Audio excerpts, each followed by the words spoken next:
Without knowing about the $32 million I had inherited, my daughter and my son-in-law showed up at my door with a notary.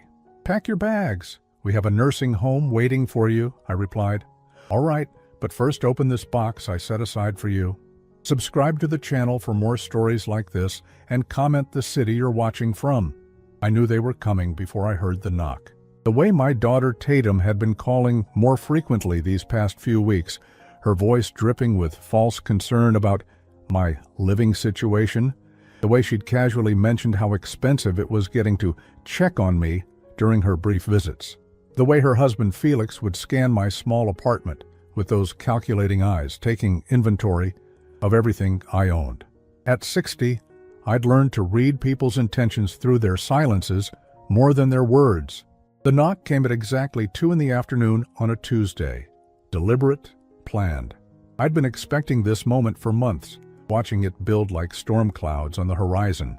I shuffled to the door in my worn slippers, playing the part they expected me to play.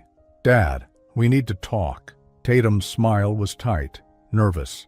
Behind her stood Felix, clutching a leather briefcase like a shield. And behind him, a woman I didn't recognize, professional-looking in her navy suit.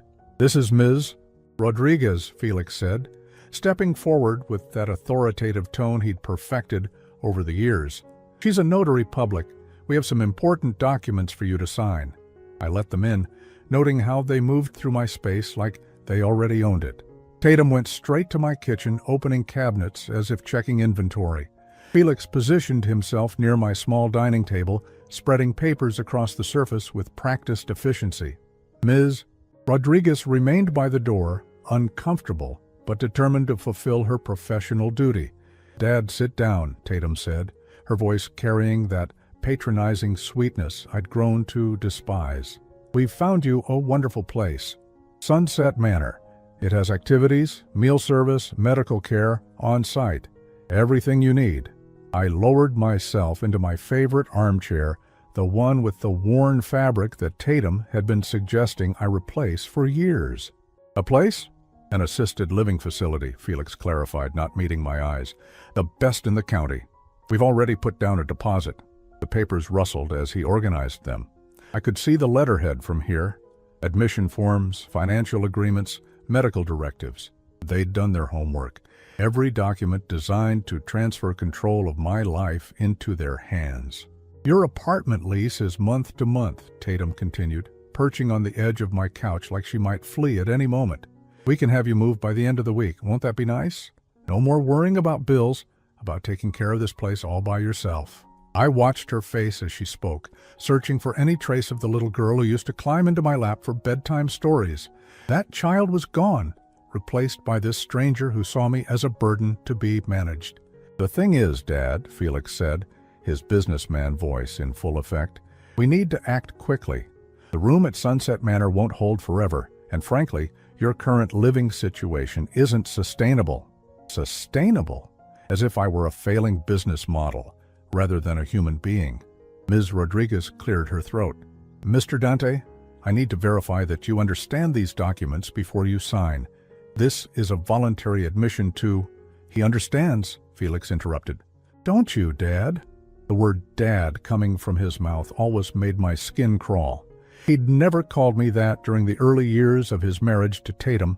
It only started when he realized I might have something to inherit. I looked around my apartment, taking in the familiar surroundings. The bookshelf I'd built myself, the photographs of Tatum growing up, the small kitchen where I made my simple meals. They saw poverty and decline. I saw freedom and peace. "How long have you been planning this?" I asked quietly. Tatum and Felix exchanged a quick glance. "We've been discussing options for your care for a while now," she said carefully. "We want what's best for you. And you decided this without asking me." "Dad, you're not thinking clearly lately," Felix said, his patience already wearing thin. "Last week you forgot our dinner plans. You've been having trouble managing your finances. It's time to be realistic about your limitations." Oh, I almost smiled at that. Limitations, if only they knew. I stood up slowly, using the armrest for support. They watched me with the careful attention of predators tracking wounded prey. "All right," I said simply. The silence that followed was deafening. They'd clearly prepared for arguments, tears, resistance. My easy acceptance caught them off guard. "All right," Tatum repeated. "I'll sign your papers." I moved toward the dining table where Felix had arranged everything. "You're right. It's time." Felix's relief was palpable. He began explaining each document, pointing to signature lines with barely contained excitement. Ms. Rodriguez watched me carefully, professionally obligated to ensure I understood what I was agreeing to. As I reached for the pen, I paused. "Actually, before I sign anything, there's something I need to give you both. I've been saving it for the right moment." I walked to my bedroom closet, feeling their eyes follow me. From the top shelf, I retrieved a simple wooden box about the size of a shoebox, but heavier. Much heavier. When I returned to the living room, Tatum and Felix were whispering urgently. They stopped when they saw me. "What's that, Dad?" Tatum asked, eyeing the box suspiciously. I set it on the coffee table between us, my hand steady despite the magnitude of what was about to happen. "Open it!" They looked at each other, then at me. Felix reached for the box first, always eager to get his hands on anything that might have value. The lid came off easily.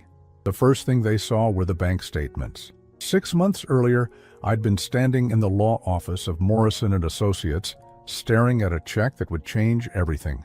$32 million. The number seemed surreal, like something from a movie, rather than my modest reality. "Your cousin Raymond was quite specific in his instructions, Mr. Morrison had explained, sliding the paperwork across his mahogany desk. The inheritance was to remain completely confidential until after his estate was settled. He wanted no family drama during the process. Raymond. I'd barely spoken to him in 20 years, though we'd exchanged Christmas cards and the occasional phone call. He'd been the black sheep of our family, the one who disappeared to Alaska in his 30s and never came back. We'd heard rumors over the years that he'd struck it rich somehow, but no one took them seriously. He was quite wealthy, Morrison continued. Oil investments, real estate, some technology stocks that performed extraordinarily well. He never married, no children. You were his closest living relative. I remember sitting in that leather chair, my hands shaking as I held the check. $32 million would solve every problem I'd ever had. I could move out of my cramped apartment, help Tatum and Felix with their mortgage, maybe even travel like I'd always dreamed. But something held me back. "Mr. Morrison," I'd said carefully, "what would happen if I didn't immediately access this money? If I wanted to keep it quiet for a while?" He'd raised an eyebrow but nodded professionally. "Perfectly legal. We could set up a private account. Investments if you prefer. The funds would remain confidential until you choose to use them."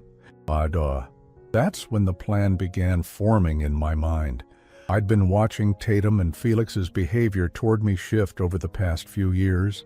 The visits became shorter, more focused on my needs and limitations. Felix started asking pointed questions about my finances, my health, my living arrangements. Tatum began making comments about how hard it was to worry about me while managing their own busy lives. The inheritance gave me something I'd never had before, the power to test them, to see who they really were when they thought I had nothing to offer. So I waited. I kept living in my small apartment, maintained my careful budget, continued playing the role of the struggling elderly father who needed their help. And I watched. The first test came 3 months after receiving the inheritance. Tatum called, her voice bright with false cheer. "Dad, Felix and I were thinking about that cruise we mentioned. You know, the one we could all take together? But honestly, the cost is just a bit much right now." She didn't ask directly. She never did. But the implication hung in the air like smoke. In the past, I might have found a way to contribute, maybe even gone into debt to make her happy. This time I simply said, "That sounds lovely. I hope you can make it work." The silence on the other end told me everything. The second test came a month later. Felix called during one of his check-ins, which had become more frequent lately. "You know, Dad, Tatum and I have been talking. This apartment you're in, it's not really suitable for someone your age. What if you fell? What if you had a medical emergency?" "I'm managing fine," I'd replied. "But are you, though? I mean, financially speaking, how long can you really afford this place? We've looked into some options that might be more practical, more affordable, more controllable. I'd started recording our conversations after that. Nothing illegal, just me keeping track of what was said. I wanted to remember every word when the time came. The third test was the cruelest. Tatum showed up unannounced one evening, tears in her eyes. "Dad, I have to tell you something. Felix lost his job last week. We don't know what we're going to do about the mortgage." I'd felt a familiar pang of parental concern, the instinct to fix her problems no matter the cost. But I also noticed how she watched my face, gauging my reaction, calculating how much sympathy she could extract. "I'm sorry to hear that," I'd said. "I'm sure something will work out." Her expression hardened just slightly. "That's it? That's all you have to say? What would you like me to say?" I mean, we're family, Dad. Family helps family. Family helps family." The words echoed in my mind as I sat in my modest apartment that night, knowing I had $32 million sitting in a private account while my daughter struggled with mortgage payments. But I also knew that helping her now would only enable the pattern that had been building for years. The expectation that I existed to solve their problems, to sacrifice my own needs for their convenience. So I waited longer.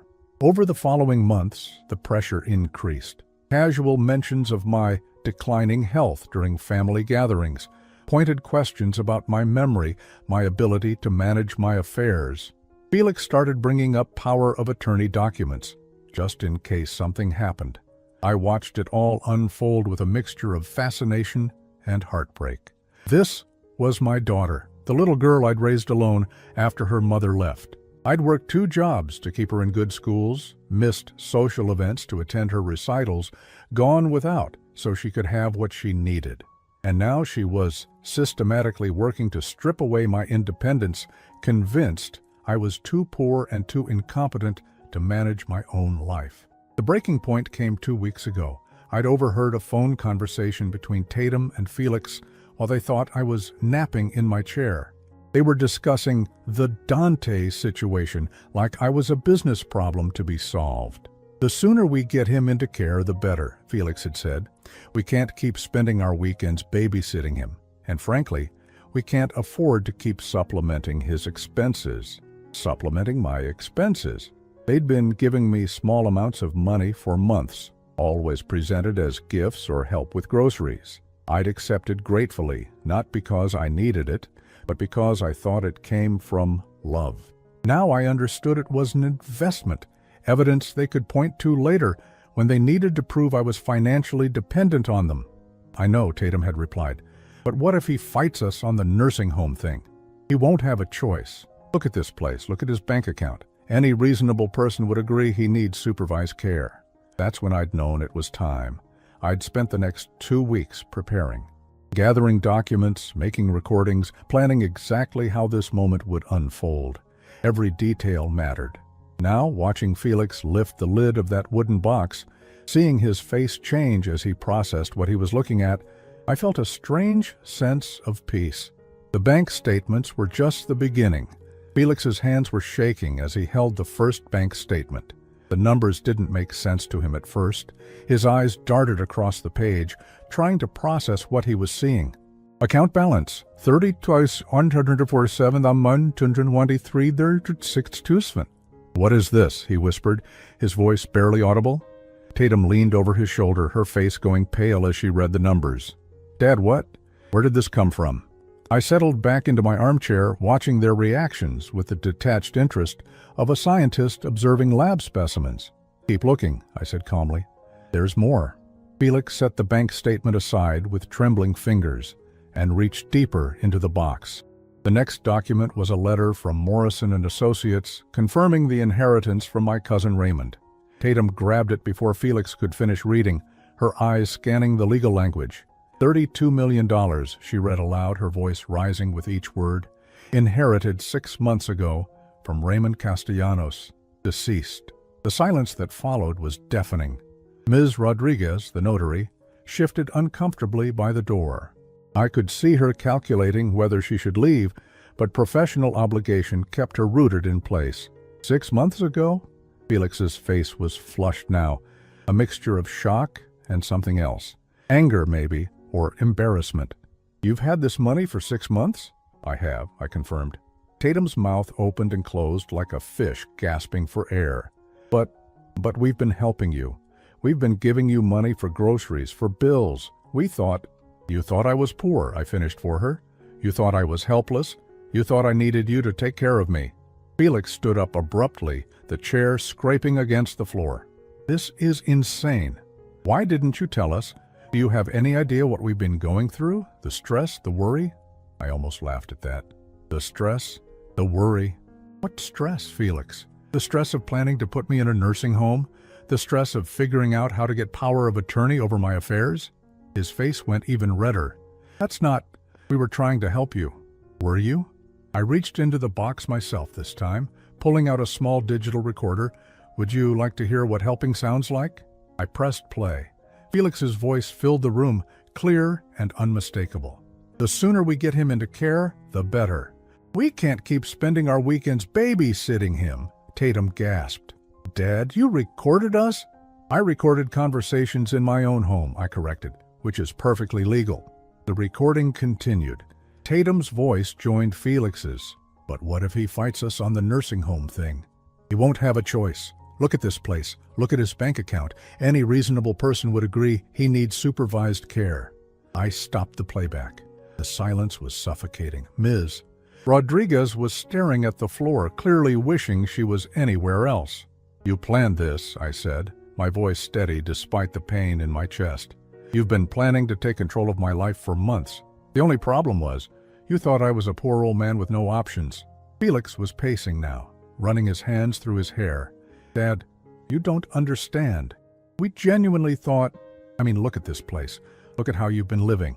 Oh?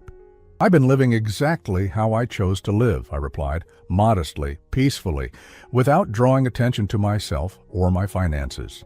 Tatum was crying now, but they weren't tears of remorse. They were tears of frustration, of plans falling apart. Why didn't you trust us enough to tell us? The question hung in the air like a challenge. Why didn't I trust them?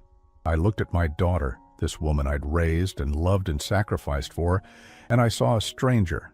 Someone who viewed my independence as an inconvenience, my autonomy as an obstacle to be overcome. Trust, I repeated slowly. You want to talk about trust? I reached back into the box and pulled out a folder thick with documents. These are printouts of text messages between you and Felix over the past 3 months. Messages about the old man, about my declining mental state, about how to handle the situation. I opened the folder and read from the top page. From Tatum to Felix 3 weeks ago.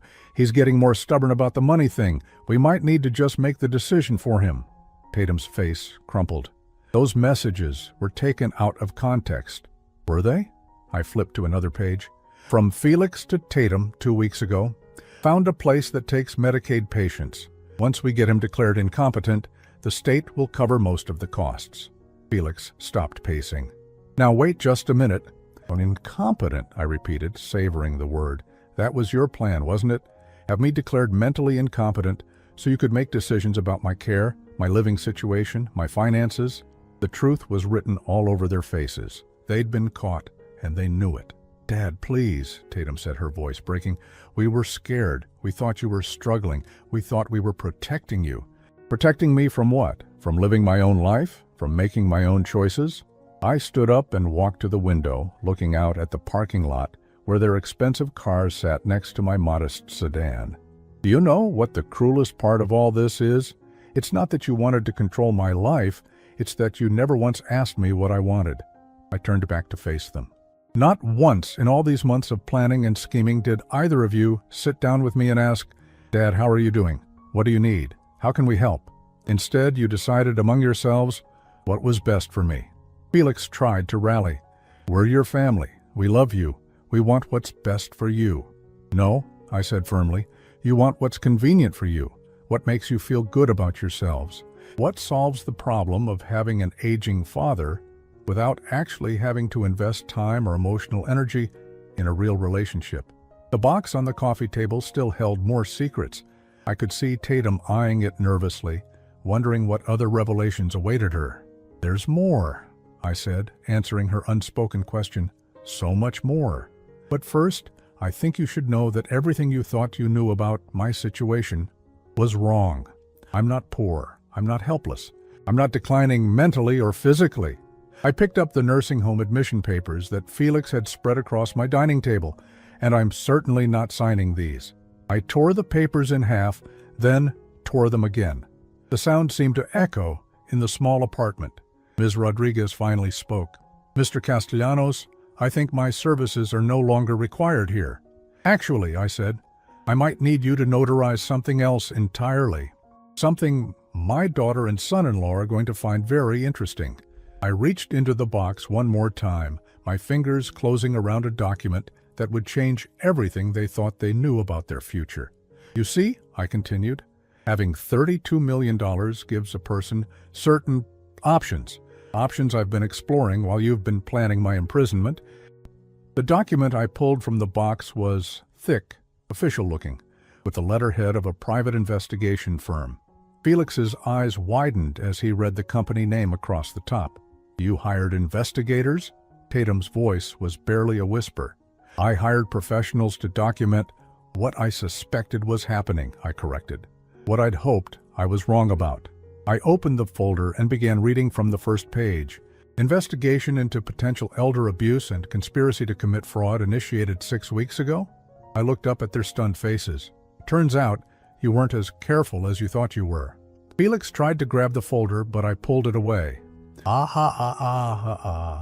"This is my property, but I'm happy to share the highlights." I flipped to a page marked with a yellow sticky note. Phone records show 47 calls between Tatum and Felix in the month of January alone, discussing what they termed Operation Sunset Manor. Interesting name choice, don't you think?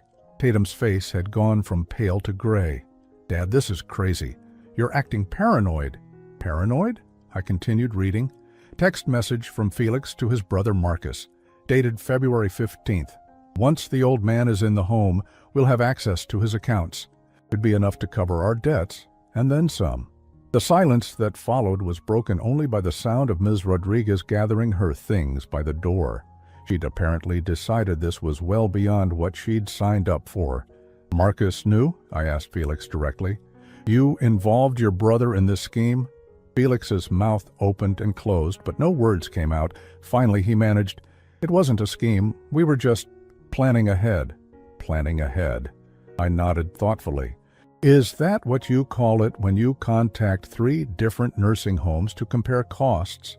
When you research the legal requirements for declaring someone incompetent? When you make appointments with elder care attorneys about guardianship proceedings?" I pulled out another folder, this one filled with printouts and photographs. "My investigators were very thorough. They documented every meeting, every phone call, every step of your plan." Tatum was sobbing now, but it still felt performative rather than genuine. "We thought we were helping you. We thought you needed care. Did you think I needed care when you told the intake coordinator at Sunset Manor that I had early-stage dementia?" I read from another page. "Did you think you were helping when you told them I was a fall risk who couldn't be trusted to manage my own medications?" Felix found his voice. "We never said you had dementia." I pulled out a small recording device, different from the first one. "February 23rd phone call to Sunset Manor. Would you like me to play it?" His face went ashen. "How did you—" "Money buys a lot of things, Felix, including very sophisticated surveillance equipment." I set the recorder on the coffee table but didn't press play. "Not yet. In this particular recording, you tell the admissions director that I've been showing signs of confusion and that I sometimes forget to eat or take my medications." "That's not—" he started, then stopped. "Not what? Not true? Not what you said, or not what you meant?"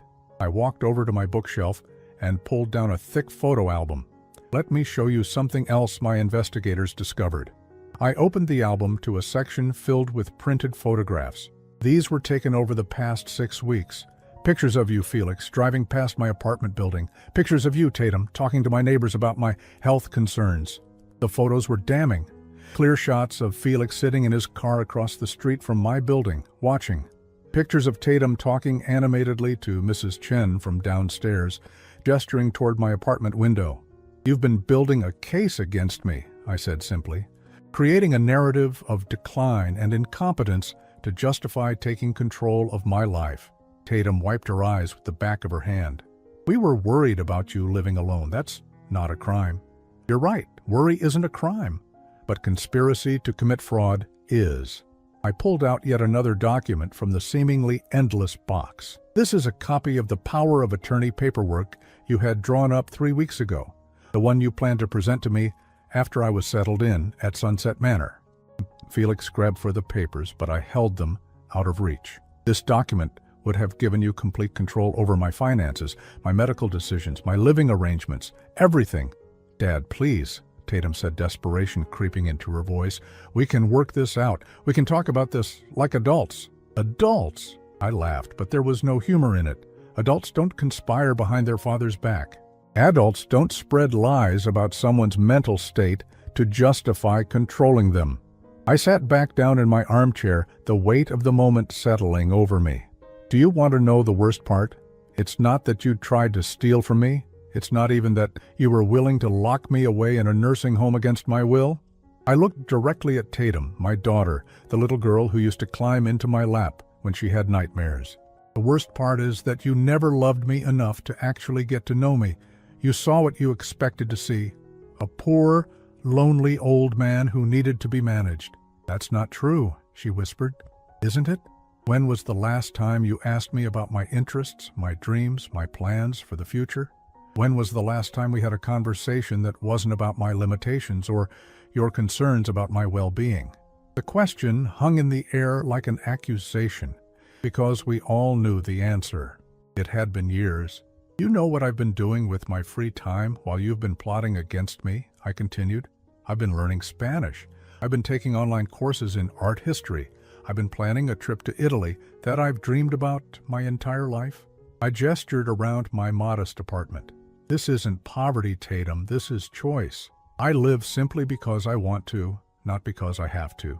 I drive an old car because it runs well, and I don't need to impress anyone. I shop for groceries with coupons because I was raised to be careful with money, not because I can't afford full price." Felix was shaking his head. "This is insane. You're telling me you've been pretending to be poor while we've been trying to help you?" "I haven't been pretending anything. I've been living my life quietly and peacefully, while you've been creating a fantasy about who I am and what I need." I reached into the box one final time and pulled out a legal document that made both of them freeze. "This," I said, holding up the papers, "is my new will and testament, drawn up last week and properly notarized." I glanced toward Ms. Rodriguez, who was still hovering by the door. "Perhaps you could witness this since you're already here." Tatum's voice was barely audible. "Dad, what does it say?" I smiled, but it wasn't a kind smile.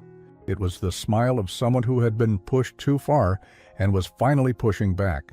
"It says that my entire estate, all $32 million of it, will be donated to various charities upon my death. Charities that help elderly people who are actually vulnerable, actually in need of protection from family members who would exploit them." The blood drained from both their faces. "But don't worry," I continued. "I'm not done yet. There's so much more you need to understand about what you've done and what it's going to cost you." The silence in my small apartment was suffocating. Felix stood frozen, his face a mask of disbelief and growing panic. Tatum had sunk onto my couch, her hands covering her face as the full weight of what I'd revealed began to settle in. $32 million to charity? Felix's voice cracked on the words. "Dad, you can't be serious. I've never been more serious about anything in my life." I set the will down on the coffee table where they could both see it clearly. "Every penny will go to organizations that protect vulnerable seniors from exactly the kind of abuse you two have been planning." Tatum looked up, tears streaming down her face. But I'd learned to read her tears over the years. These weren't tears of remorse or understanding. They were tears of loss, of opportunity slipping away. "Dad, please," she said, her voice taking on that wheedling tone I remembered from her teenage years when she wanted something. "We made mistakes. We can fix this. We can start over." "Start over?" I reached back into the box, which seemed to contain an endless supply of revelations. Before we talk about starting over, there are a few more things you need to understand about your situation. I pulled out a manila envelope, thick with documents. While you've been planning my future, I've been planning yours. Felix's eyes narrowed. What do you mean? I mean that money talks, and $32 million speaks very loudly. I opened the envelope and pulled out the first document. This is a copy of your mortgage statement, Felix, the one that shows you're 3 months behind on payments. His face went white. How did you get that? I bought your mortgage, I said simply. From the bank, last week. The words hit him like a physical blow. He actually staggered backward, reaching for the wall to steady himself. You what? Tatum's voice was barely a whisper. I purchased the debt. It's perfectly legal, happens all the time in business. I smiled, enjoying their shock. Which means I now hold the paper on your house. And according to the terms of your original agreement, I can call in the full amount at any time. Felix was shaking his head frantically. You can't do that. There are laws, protections. There are indeed laws, I agreed, and I followed every one of them. I even had my attorneys review the paperwork to make sure everything was completely above board. I pulled out another document. This is a notice of acceleration. It means I'm demanding immediate payment of the full remaining balance on your mortgage. You have 30 days to pay $347,000, or I begin foreclosure proceedings. Tatum shot to her feet. Dad, this is insane. You're destroying our lives. Am I? I tilted my head, studying her face. Or am I simply giving you the same level of control over your future that you wanted to give me over mine? Felix was pacing again, his hands running through his hair. This is revenge, pure and simple revenge. No, Felix. Revenge would be irrational, emotional. This is justice, measured, proportional justice. I reached into the envelope again. Speaking of justice, there's more. Tatum, you work at Henderson Marketing, correct? She nodded slowly, wariness creeping into her expression. Lovely company. I had lunch with your boss, Mr. Henderson, last Friday. Charming man. We had a very interesting conversation about workplace ethics and employee conduct. The color drained from her face. What did you tell him? The truth? I showed him the recordings of your conversations about having me declared incompetent. I shared the text messages where you discussed my supposed mental decline. I explained how you've been using company time and resources to coordinate your plan to institutionalize me. Tatum sat back down heavily. He wouldn't. Those were personal matters. Personal matters that involved potential elder abuse. Mr. Henderson was quite concerned about having an employee who would participate in such activities. It reflects poorly on the company's values, you understand? I pulled out a letter with the Henderson Marketing letterhead. This is a copy of the disciplinary action letter that should be waiting on your desk tomorrow morning. You're being placed on unpaid administrative leave pending a full investigation into your conduct. Dad, stop, she pleaded. Please, just stop. We get it. We were wrong. We're sorry. Are you sorry, though? Are you really? I looked between them, these two people, who had systematically planned to strip away my freedom and dignity. Or are you just sorry you got caught? Felix tried a different approach. Look, we can work this out. We can pay you back for any money you spent on the investigation. We can sign something saying we'll never interfere in your life again. Pay me back? I laughed. With what money, Felix? You're unemployed, remember? And Tatum is about to be. I reached for another document, the last one in the envelope. But there's more. I also had a conversation with the admissions board at the business school where you've been teaching those evening classes, Felix. Turns out they're very interested in the ethics of their adjunct faculty. His face went ashen. You didn't. I shared the same evidence with them that I shared with Henderson Marketing. Amazing how quickly academic institutions distance themselves from instructors who engage in elder abuse schemes. I handed him the letter. Termination of your adjunct position, effective immediately. They were particularly disturbed by the recordings where you discussed my supposed incompetence with such clinical detachment. Tatum was crying harder now, but they were angry tears. You've destroyed everything. Our jobs, our house, our future. How is that justice? Justice, I said slowly, is experiencing the consequences of your actions. For months you've been planning to take away my home, my independence, my right to make decisions about my own life. Now you get to experience what it feels like to have someone else control your future. I stood up and walked to my kitchen, needing a glass of water. My hands were steady, but my heart was pounding. I'd never done anything like this before. I'd spent my whole life avoiding conflict, smoothing over problems, making peace. But this wasn't about conflict. This was about survival. When I returned to the living room, they were whispering urgently to each other. They stopped when they saw me. "Planning your next move?" Kantatai asked. "Let me save you some time. There is no next move. I hold all the cards now." Felix stood up, and for a moment I saw something dangerous flash in his eyes. "You think you're so smart, don't you? You think this little game of yours is over?" "I don't think anything, Felix. I know." "Well, here's what I know," he said, his voice turning ugly. "You're a bitter old man who's been living like a pauper while sitting on millions of dollars. You're not a victim. You're a liar and a manipulator." "Perhaps," I said calmly, "but I'm a liar and manipulator with $32 million and a team of very expensive lawyers." "What are you?" The question hung in the air between us, because we all knew what he was now. He was a man with no job, no house, and no prospects, just like he'd planned to make me. Tatum tried one last desperate appeal. "Dad, I'm your daughter, your only child. Doesn't that mean anything to you?" I looked at her for a long moment, remembering the little girl she used to be, the one who would sit with me on Saturday mornings, helping me make pancakes, the one who drew me pictures and proudly brought home report cards, full of A's. "It used to mean everything," I said quietly.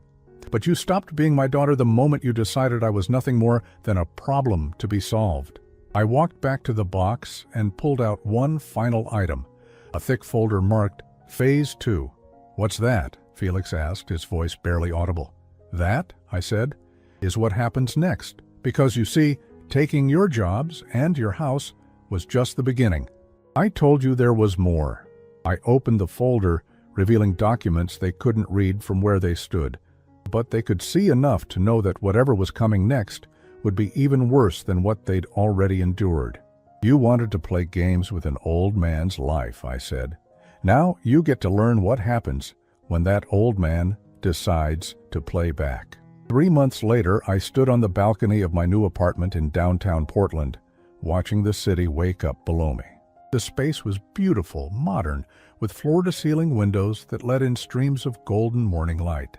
Nothing like the cramped apartment I'd lived in for 5 years while testing my family's true nature. My phone sat silent on the kitchen counter. No more desperate calls from Tatum, no more threatening messages from Felix. They'd finally gotten the message after I'd implemented Phase 2 of my plan. The folder I'd shown them that day had contained documentation of every lie they'd told about my mental state, every false statement they'd made to nursing home administrators, every step of their conspiracy. I'd turned it all over to the district attorney's office. Elder abuse, the prosecutor had explained, was a felony in our state, particularly when it involved conspiracy to defraud someone of their assets and independence. The investigation was ongoing, but Felix and Tatum had already been arrested and released on bail. I'd also made good on my promise to foreclose on their house. They'd had 30 days to come up with the money, which of course they couldn't do. Felix's brother Marcus had tried to get a loan to help them, but with Felix unemployed and facing criminal charges, no bank would touch them. They'd lost everything, just as they'd planned for me to lose everything. The doorbell chimed, interrupting my thoughts. I wasn't expecting anyone, but when I opened the door, I found Mrs. Chen from my old building standing in the hallway holding a small potted plant. "Mr. Dante," she said with a warm smile, "I wanted to bring you a housewarming gift." I invited her in, touched by the gesture. Mrs. Chen had been one of the neighbors Tatum had tried to recruit for her narrative about my declining health. Unlike the others, Mrs. Chen had actually come to me directly to ask if I was okay. "This place is beautiful," she said, looking around the spacious apartment. "Much better than that tiny place you were in before." "I was ready for a change," I said, making tea for both of us. "I'm glad. You seem happier, more yourself." She paused, choosing her words carefully. "I heard about what happened with your daughter and her husband." I nodded. The story had made the local news when they were arrested. "Elderly man exposes family's plot to institutionalize him" had been the headline. "I'm sorry," Mrs. Chen said softly. "It must be painful. having family betray you like that. It was, I admitted. But it was also liberating. I spent so many years making excuses for their behavior, telling myself they meant well. The truth set me free. After Mrs. Chen left, I returned to the balcony with my morning coffee. The truth had indeed set me free, but freedom had come with a price. I had no family left, no children or grandchildren to share holidays with, no one to call when I needed help or just wanted to talk.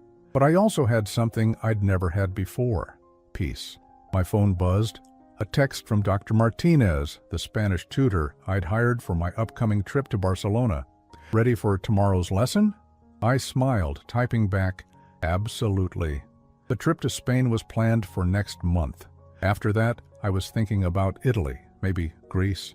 I had a whole list of places I'd dreamed about visiting but never thought I could afford. The irony wasn't lost on me. I'd lived like a poor man while secretly being wealthy, and now I was finally living like a wealthy man while feeling richer in spirit than I ever had. Another text came in, this one from an unknown number. My heart skipped, wondering if Tatum had gotten a new phone and was trying to contact me again. But when I read the message, it was from someone else entirely. Mr. Castellanos, this is Sarah, your cousin Raymond's neighbor in Alaska. I found some things I think you should have. Raymond, the cousin whose inheritance had changed everything. I'd been curious about him since receiving the money, wondering what kind of man he'd been, what his life in Alaska had been like. I called Sarah back immediately. Her voice was warm, grandmotherly. Raymond talked about you sometimes, she said. He said you were the only family member who never asked him for anything, never judged him for leaving. I barely knew him, I admitted. He knew you, though. He followed your life from a distance. He knew about your daughter, about how hard you worked to raise her alone after your wife left. He admired that, she paused, and I could hear papers rustling in the background. He left some personal items he wanted you to have, letters, photographs, some family history. Things he said would help you understand why he chose you. 2 weeks later, a package arrived from Alaska. Inside were dozens of letters Raymond had written but never sent, chronicling his life in the wilderness, his successful investments, his growing wealth. But more importantly, they contained his observations about our family. Dante is the only one who understands that money isn't everything, one letter read. He works hard, loves his daughter, and never complains about what he doesn't have. The others are always asking for handouts, always wanting something. But Dante, he just lives his life quietly and decently. Another letter dated just 6 months before his death. I've been watching the family from afar, and I'm worried about Dante. His daughter has married a man who sees dollar signs instead of people. I fear they'll take advantage of Dante's good nature. The inheritance will either save him or reveal the truth about who really loves him. Raymond had known. Somehow, from thousands of miles away, he'd seen what was coming. The last letter in the box was addressed directly to me, dated the week before Raymond died. Dear Dante, if you're reading this, it means my lawyer has done his job and you've received the inheritance. I hope it brings you happiness, but more than that, I hope it brings you clarity. Money has a way of revealing people's true nature. Some will love you more when they think you have it.